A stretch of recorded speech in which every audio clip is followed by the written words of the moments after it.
first time that I came to Kenya was in 1987. And my sister, Alma Obama, was actually teaching here at the university that year. And so I came to stay with her for a month. He needed to find out where he was from, find out about his family, and more importantly, he needed to find out about his father. And I was the link for that because I was in contact with all the different parts of our family. I learned how my father had grown up in a tiny village called Alego. And I began to understand and appreciate the distance he had traveled. From being a boy herding goats to a student at the University of Hawaii and then to Harvard University to the respected economist that he was upon his return to Kenya. In many ways, he embodied the new Africa of the early 60s. And when my father came back, the pressures were enormous and the expectations were really great. And it was too much because he couldn't cope with it because we have so many people who call themselves family.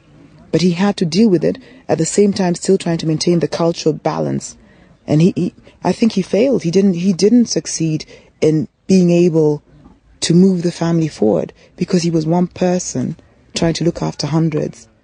When I was at the University of Nairobi, I thought about my father. I thought about standing there speaking not only to the students, but also to a number of people who had known my father. I discovered that for all my father's education, his life ended up being filled with disappointments.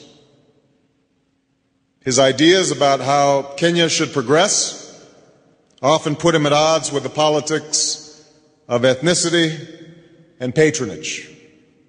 He ended up being fired from his job and prevented from finding work in the country for many, many years. To be in a position where I could maybe echo some of his thoughts was important to me. And I think that had he been there, he would have appreciated it. In many ways, then, my family's life reflects some of the contradictions of Kenya, and indeed the African continent as a whole. There's no doubt that what Kenyans have accomplished since independence is both impressive and inspiring.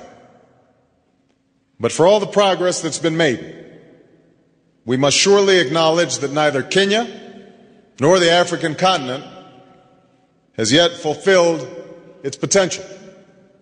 Like many nations across this continent, where Kenya is failing is in its ability to create a government that is transparent and accountable, one that serves its people and is free from corruption. We all here have to admit, and this is a sensitive point, that here in Kenya it is a crisis. It is a crisis. It's a crisis that is robbing honest people of the opportunities they fought for. Corruption erodes the state from the inside out, sickening the justice system until there's no justice to be found, poisoning the police forces until their presence becomes a source of insecurity rather than a source of security. In the end, if the people cannot trust their government to do the job for which it exists, to protect them and to promote their common welfare, all else is lost. And this is why the struggle against corruption is one of the great struggles of our time. Thank you very much, everybody. Thank you. Thank you.